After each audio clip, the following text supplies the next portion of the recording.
Cruises invites you aboard the Austral as we explore the Antarctic. A 14 million square kilometer or 5.5 million square mile continent of ice, rough waters, penguins, whales, and immense icebergs. Extreme and unpredictable conditions, high winds, massive waves, blowing snow, and drifting icebergs.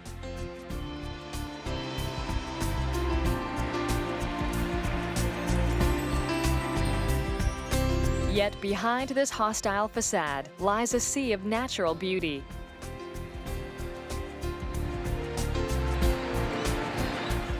Spectacular mountains, majestic scenery, millions of animals. Welcome to the Antarctic.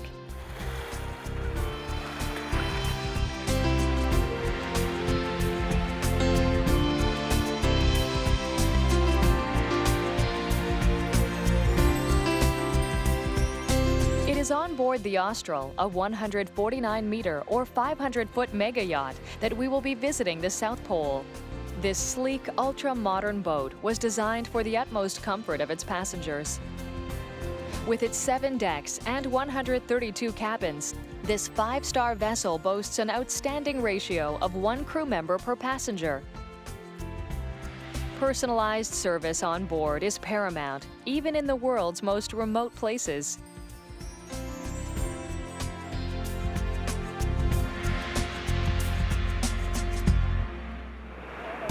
The largest of these small cruise ships offers a journey of almost 3,000 kilometers or 1,800 miles. Near the Argentinian city of Ushuaia, the Austral must cross the Drake Passage to reach Antarctica. From there, the ship will visit legendary locations such as Hannah Point, Neko Harbor, and Whalers Bay. The city of Ushuaia, where the cruise sets sail, is considered the southernmost city in the world. Located at the southern tip of the Americas, the city is over 6,000 kilometers or 3,700 miles from the equator, the imaginary line that reverses the seasons.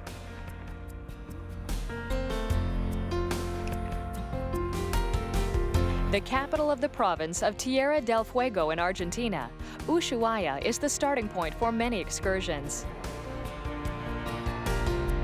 In recent years, the city has grown rapidly as a result of tourism. Nearly 120,000 visitors have ventured to the tip of the Americas, a considerable number for a town of 60,000 inhabitants. It's now February, at the end of the Antarctic summer. Although the city is located near the South Pole, summer temperatures can reach 30 degrees Celsius or 86 Fahrenheit. The colorful vegetation is abundant. However, a few kilometers from Ushuaia, the South Pole is in sharp contrast. A cold and icy world lies ahead.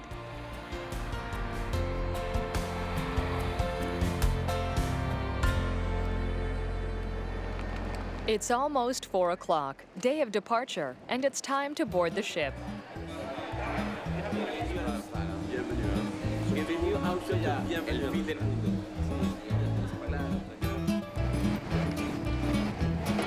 The Austral will sail at 7:30 p.m. Everyone is excited. Meeting the passengers is an important event for this intimate cruise. This is where passengers will present themselves and receive their boarding passes. Keys in hand, it's time to discover the cabins. The Austral offers 6 categories of luxury rooms. Superior cabins are considered standard. At first glance, the deluxe surroundings are striking. The cabin features a double bed with beautiful bedding. Upon arrival in the room, we also receive an elegant welcome gift. At the foot of the bed is a minibar station, literature about the voyage, as well as a flat-screen television with satellite. If you're the type who loves the latest technology, these rooms are sure to satisfy you.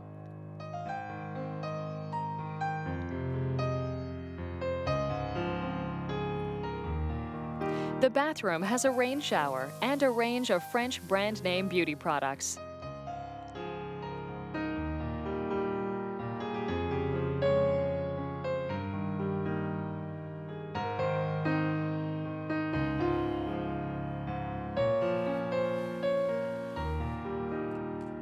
The luxury suites are even more spacious.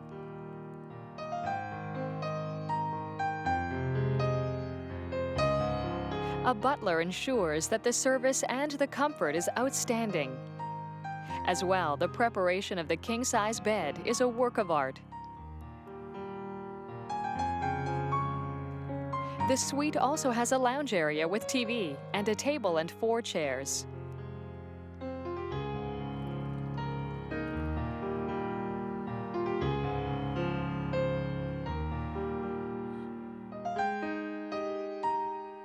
The spacious bathroom has 2 sinks and a whirlpool. From the balcony outside, you'll enjoy magnificent landscapes throughout the cruise. It's just past 7:30 p.m. and the ship has left Ushuaia.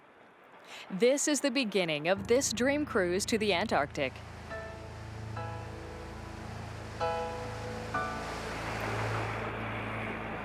The first leg of the journey is the Drake Passage.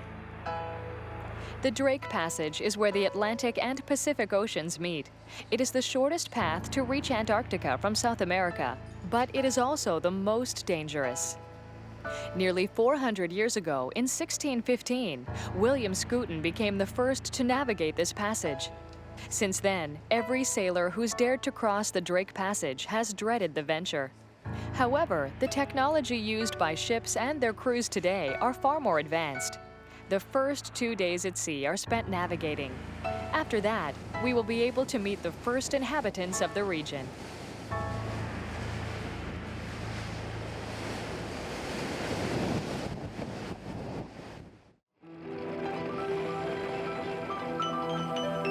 The ship has crossed the Drake Passage. Nearly 1,000 kilometers, or about 600 miles, have been traveled.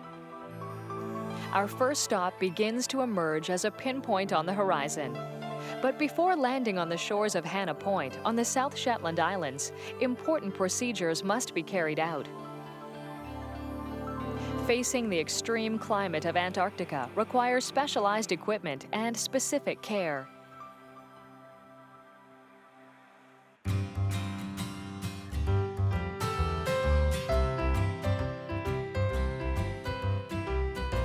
Near the cabin door, we find an automatic inflatable life jacket and a pair of boots ready.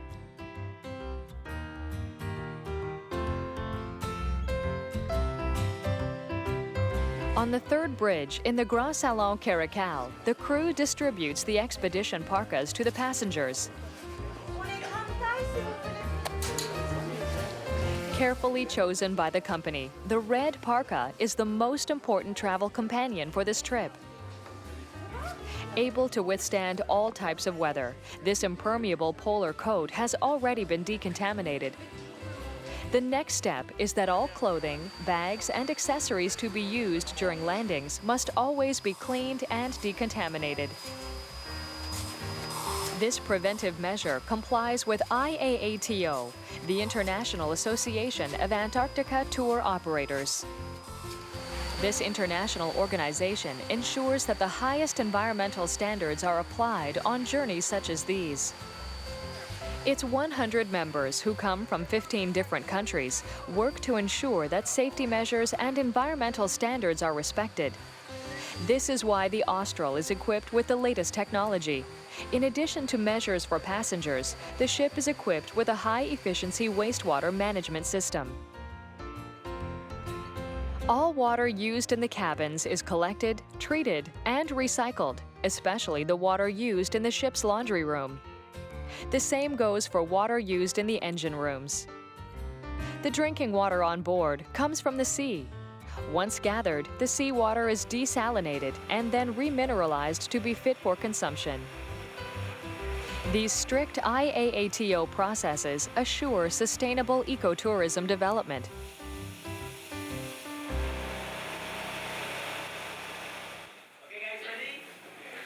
The final decontamination step before disembarking the ship at all landings is that passengers must wash their boots. The ship is a few meters from Hannah Point, the first official encounter with the Antarctic. The last few meters separating the boat and the shore will be crossed in a Zodiac.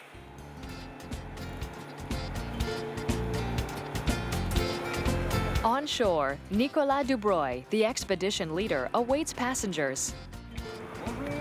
Dubroy, who's traveled both the Arctic and Antarctic poles many times over 25 years, is a true adventurer. Diving, kayaking, skiing, mountaineering, the poles are his country, ice is his life. For him, respecting the environment and wildlife is essential. Even if they seem cuddly, always keep a safe distance from animals. And most importantly, never feed them. The ecotourism saying that sums up this kind of expedition is, leave nothing but footprints.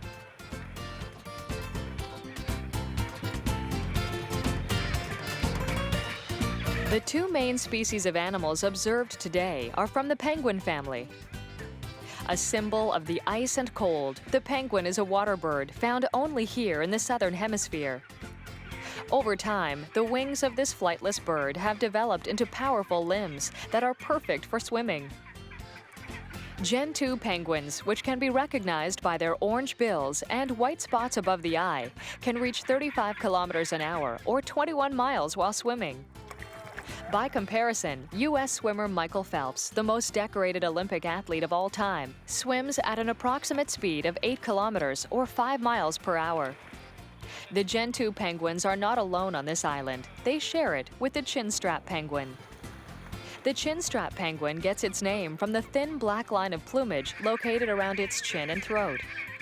In addition to being an excellent swimmer, this penguin is known for his agility, combativeness, and fearlessness. The two species share similar lifestyles and coexist very well. Throughout the summer, the penguins devote themselves entirely to preparing for the birth of their young, which are always born 2 at a time. After 35 days in their shells, the penguin chicks begin to peck their way out. The chicks will be protected by both parents until they are independent. Well, almost. Their appetite is bottomless. Somehow, the females try to take a small break from time to time.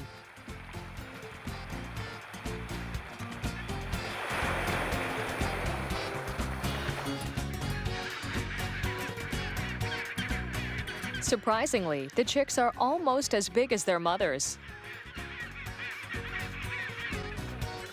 It takes several years for human children to be as large as their parents. For penguins, it takes only a few weeks.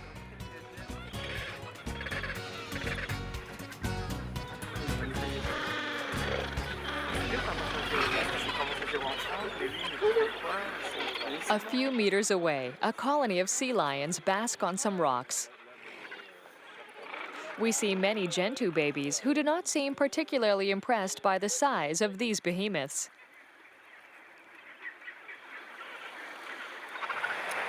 The expedition's first day on land is coming to an end. It's time to say goodbye to Hannah Point and board the Austral for the evening.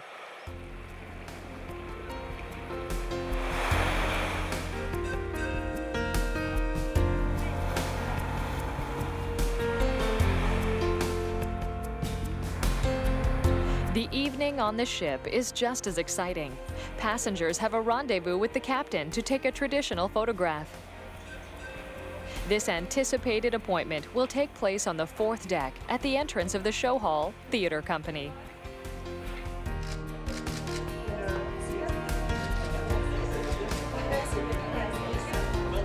As tradition dictates, meeting the captain is always accompanied by a glass of champagne.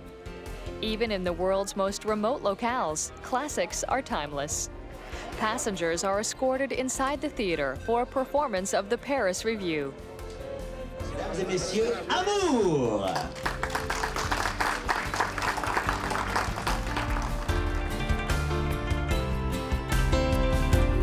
While the show is in full swing, the captain and his team prepare for the next destination.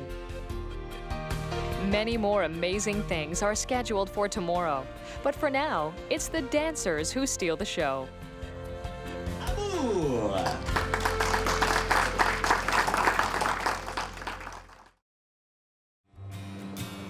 It's still early in the morning. The vessel continues its way south. The closer we get, the more ice appears, the more the temperature drops. We begin to see our first icebergs. On deck, the crew prepares to dock at Neko Harbor.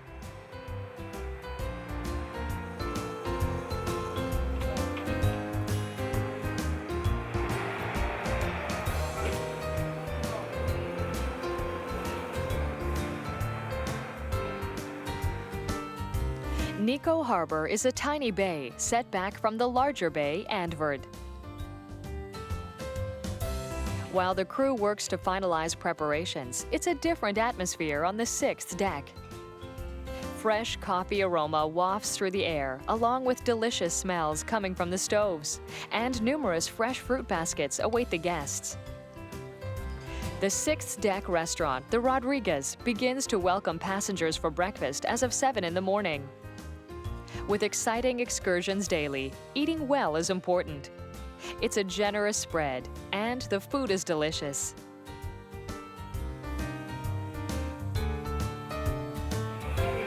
It's now time to board the Zodiacs.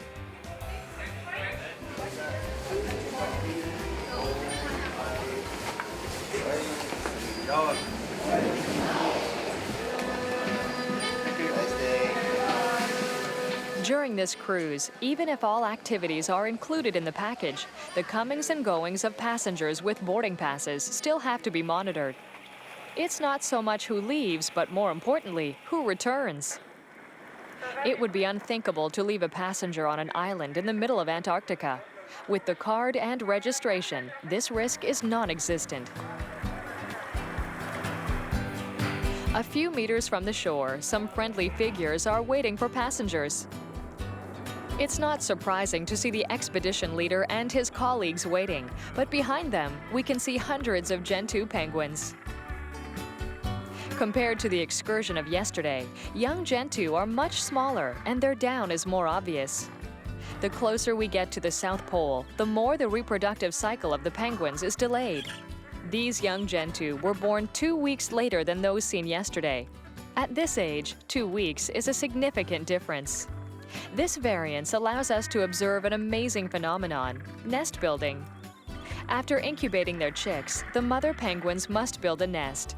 The Gentoo make their nests with small stones collected from the island. The Gentoo have a strange habit. Even if they cannot fly through the air, they can still flap their wings, almost like flying over the ground. They take pleasure in collecting small stones from neighboring nests, which causes many quarrels.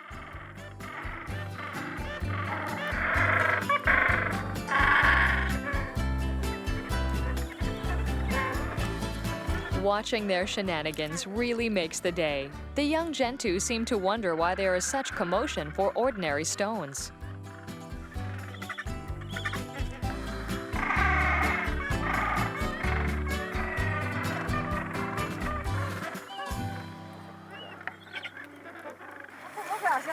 The day at Neko Harbor draws to a close, and it's time to return to the Austral.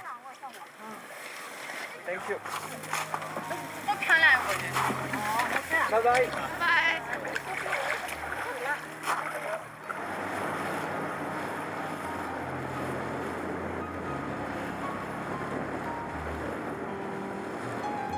Once on deck, another amazing sight in Antarctica comes into view.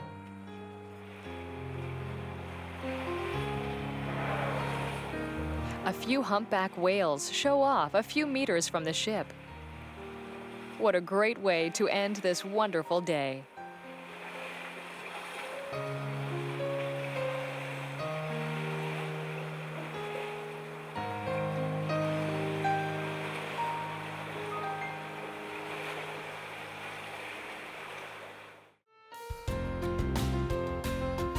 Even if the sun is hiding, the thermometer reads 5 degrees Celsius or 41 Fahrenheit, and the conditions are favorable.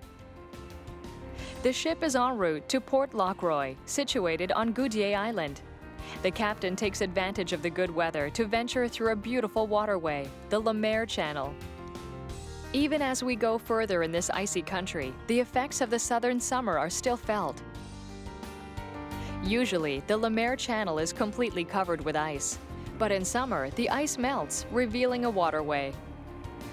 This February, the Austral is the first ship of the season to venture into the area. The window to navigate through the area is tight, so we have to take some chances. The channel's nickname is Kodak Gap, on account of the number of photographers who have fallen in love with the area.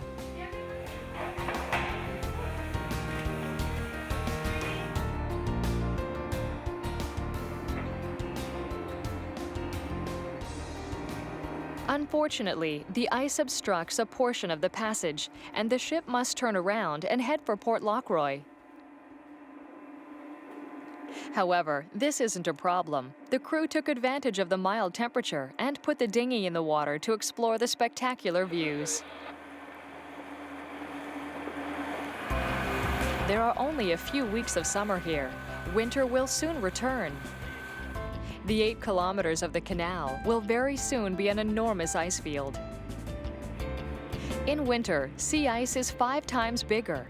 It covers the Antarctic with a sheet of ice as large as the entire African continent. In addition to the massive cliffs and icebergs, some residents of the area, including leopard seals and Weddell seals, benefit from the clemency of Mother Nature.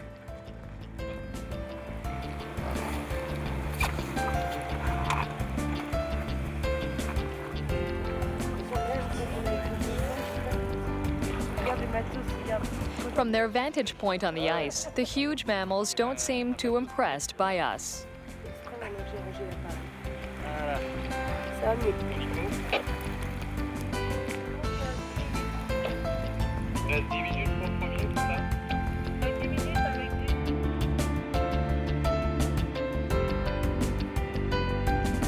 On the Austral, however, the situation is completely different. In the kitchen, no one is wasting time. Every team member is busy preparing for the service tonight.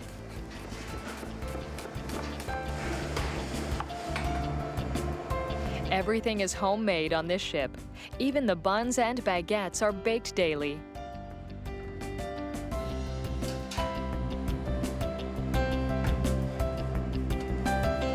While the ovens operate at full capacity and the kitchen is a beehive of activity, encouraging news comes from the upper decks. As the Austral approaches Port Lockroy, some new friends present themselves. A few humpback whales pop up under the glorious sunshine.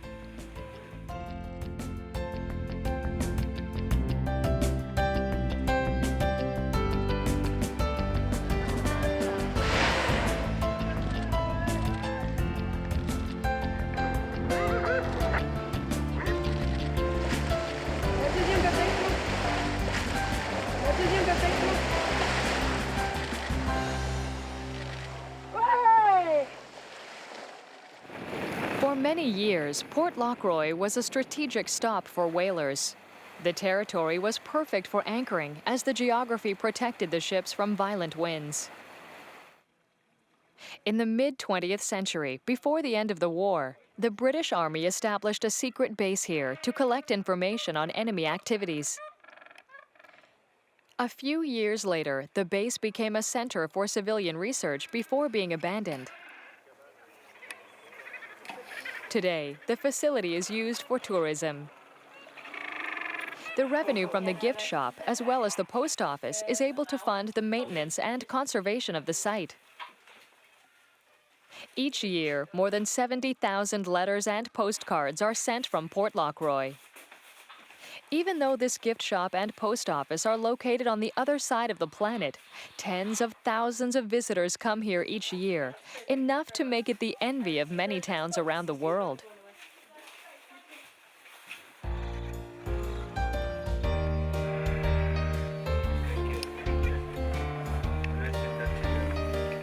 The Gentoo penguins that gather outside the shop are gentle enough to be approached. They know the routine of the thousands of visitors they encounter each year.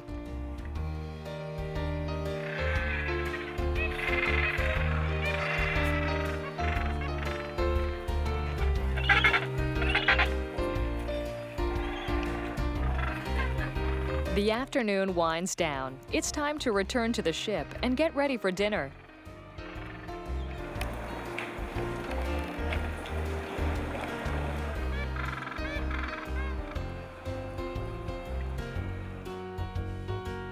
Both restaurants serve dinner at the same time, 7:30 p.m., and there is only one service. Tonight, we are invited to the gourmet restaurant, the Coromandel. Located on the second deck, the Coromandel is the ship's main restaurant. Able to accommodate nearly 270 guests, it offers French cuisine and international elegance and refinement. Okay.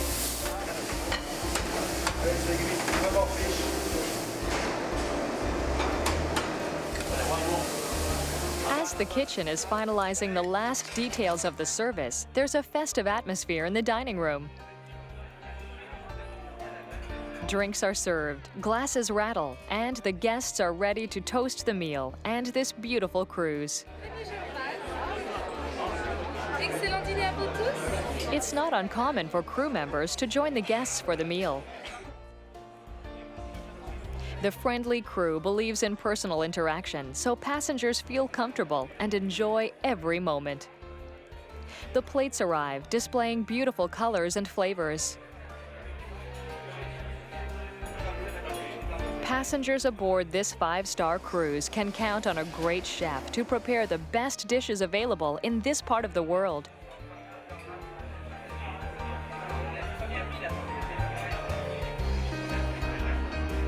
While the guests finish the meal, the outside scene is magical, and the ship sails to its next destination.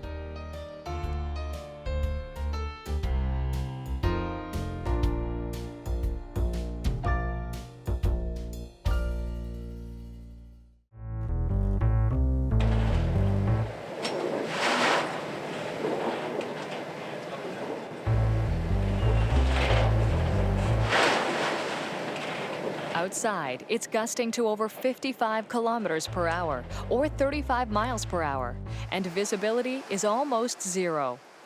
There's no question as to whether we can take the Zodiacs out in the water.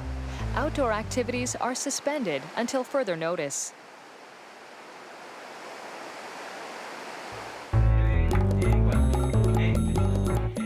Prepared for these sudden changes in weather, the crew has several tricks up their sleeves to ensure that passengers enjoy the day.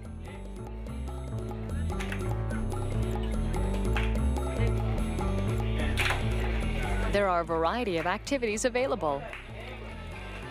In the Grand Salon Caracal on the third deck, two dancers from the Paris Revue show offer passengers an introduction to salsa. Right.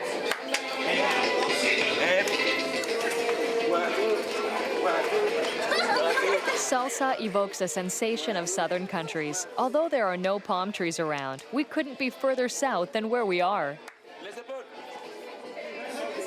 As such, this is a very appropriate place to dance to the music.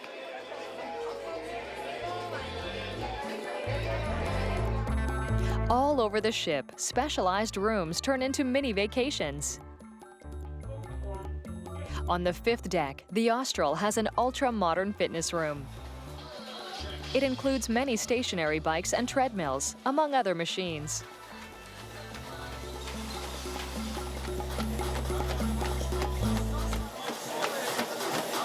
A few meters away from the fitness room lies the beauty spa Corrida, which includes balneotherapy, hammam, and massages.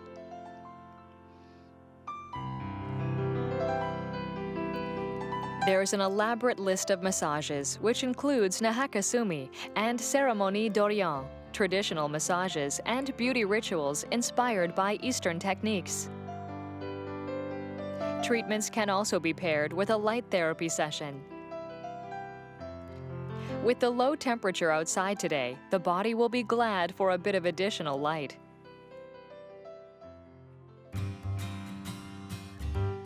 At lunchtime, the Rodriguez restaurant on the 6th deck and the Coromandel on the 2nd offer a Nordic buffet. It includes a variety of salads, fresh fruit, and generous cheese plates.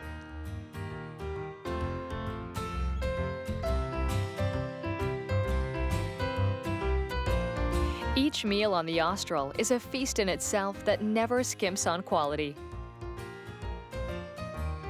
To finish the meal off in style, delicious desserts are part of the service. One is more appetizing than the next.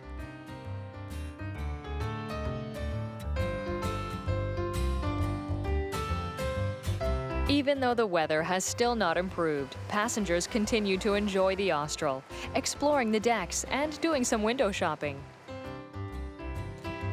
On the 3rd deck, near the exit of the Caracal, the shop offers a vast selection of items in the colors of the ship and of Antarctica.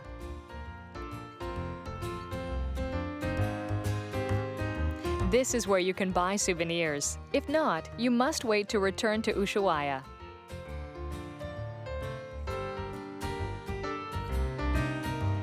In addition to souvenirs, you can also find luxury items, including beautiful jewelry, beauty products, as well as patent watches that are renowned for being extreme, much like the continent. Like any duty-free shop on a cruise ship, it's open only when the ship is at sea.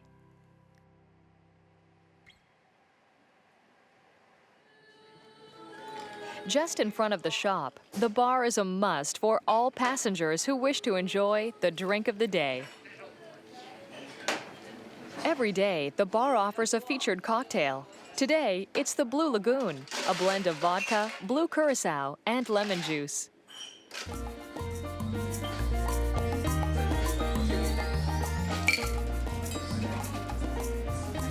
A trip to the bar will give you the shot of confidence needed to put into practice everything learned from the salsa lessons that morning.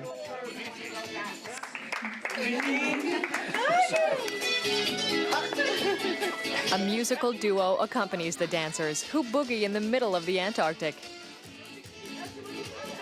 Although the day didn't go quite as planned, the passengers and crew are in good spirits and have fun.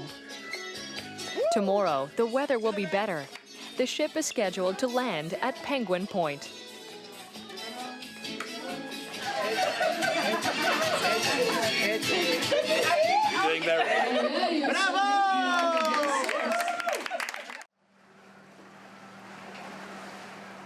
The nice weather returned today.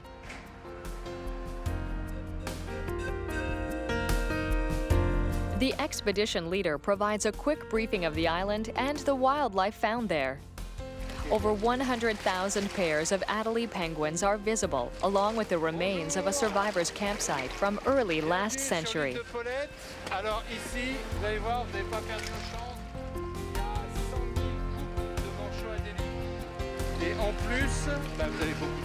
During the 90 minutes spent on the island, you are surrounded by a sea of penguins.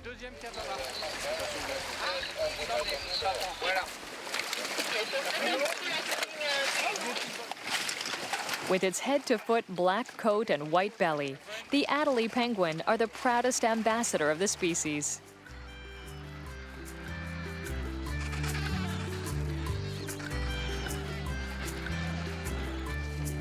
Along with the famous emperor penguin, the Adelie is the only species that lives exclusively in Antarctica.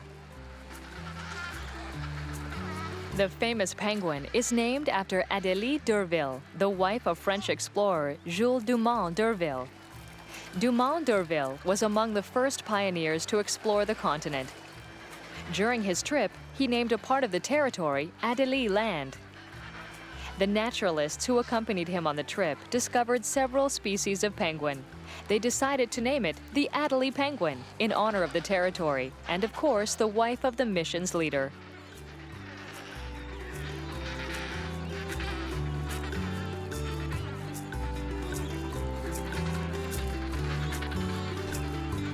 A little further up on the island, you can see the remains of a makeshift shelter.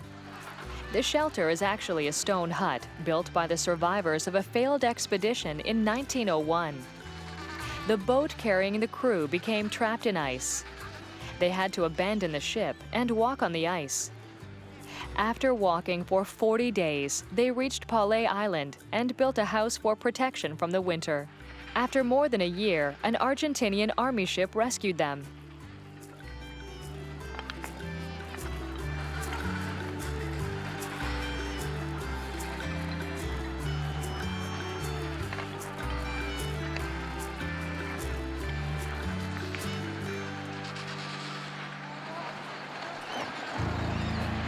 Hey, hey, hey!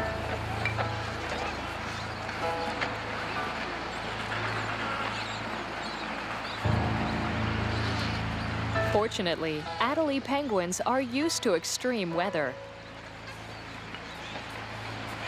The splitting of this iceberg, which broke in two before our eyes, does not have any serious consequences, except perhaps an impromptu swim for the penguins.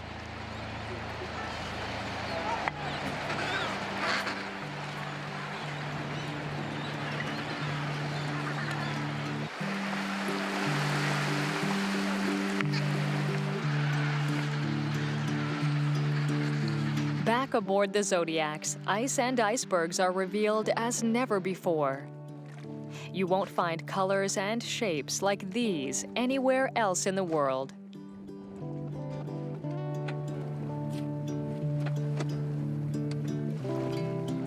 This short ride is one of the great opportunities to marvel at these beautiful landscapes. Starting tonight, the Austral will turn around toward the north and set sail for Deception Island. Once on deck, the passengers take the opportunity to capture the view. This is the Antarctica that you'd imagine in dreams.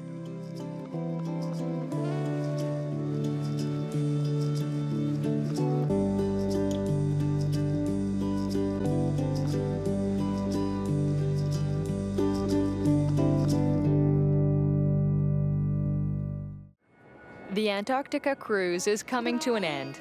On the agenda for today, one final stop. The ship plans to visit a beautiful bay on the interior of Deception Island. Deception Island is an ancient volcano that, after a violent eruption, collapsed into the sea. The collapse created a very interesting geological formation. The lake in the interior of the island is actually the crater of the volcano. This rare phenomenon is called caldera. We find only 3 examples of these worldwide, in Greece, Siberia, and here on Deception Island.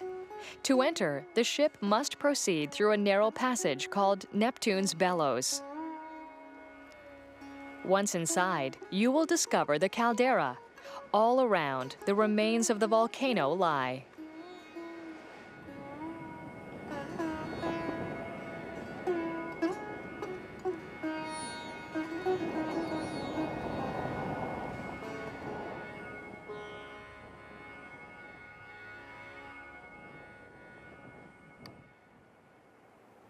After crossing Neptune's Bellows, we find a small bay on the starboard side, known as Whalers Bay. This is where the ship dropped anchor.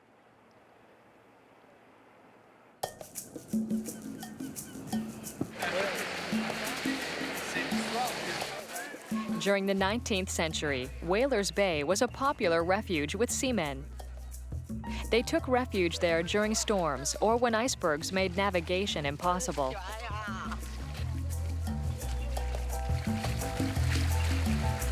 Once ashore, you can enter this important strategic position. Stepping onto the black sandy beach, you immediately smell sulfur. By simply touching the groundwater, we know we are on an ancient volcano. The hot water was a blessing for sailors. It is said that some dug a hole in the ground to take a bath.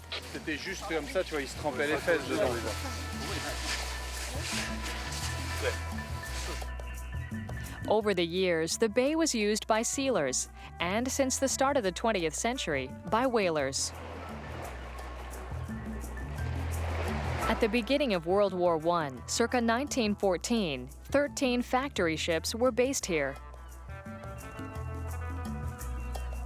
The large boilers and iron tanks used to store whale oil are testament to the prosperity of this era. The beginning of the Great Depression of 1929 marked a dramatic change for Whalers Bay. The price of whale oil collapsed, making the operations unusable.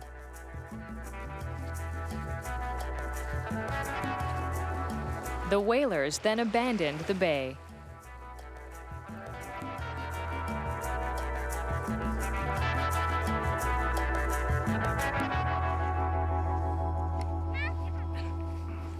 Since then, the only inhabitants found here today are penguins and a very aggressive bird of prey called a squaw. This cruise is described as a trip of a lifetime, an unforgettable experience. Not too long ago, no person had ever set foot on this ice-covered wilderness. After several unsuccessful attempts, the territory was officially discovered in the early 19th century.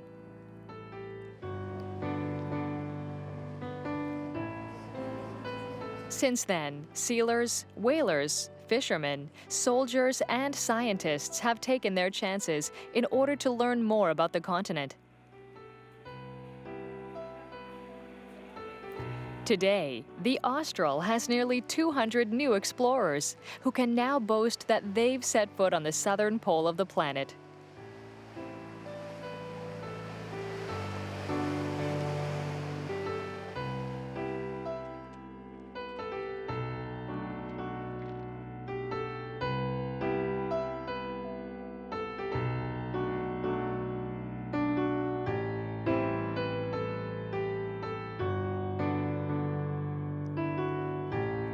As the ship nears Argentina's lush mountains, emotions run high. One might not be able to imagine living in the inhospitable Antarctic with its extreme conditions. Yet, for nearly 10 days, it was a very welcoming and generous place.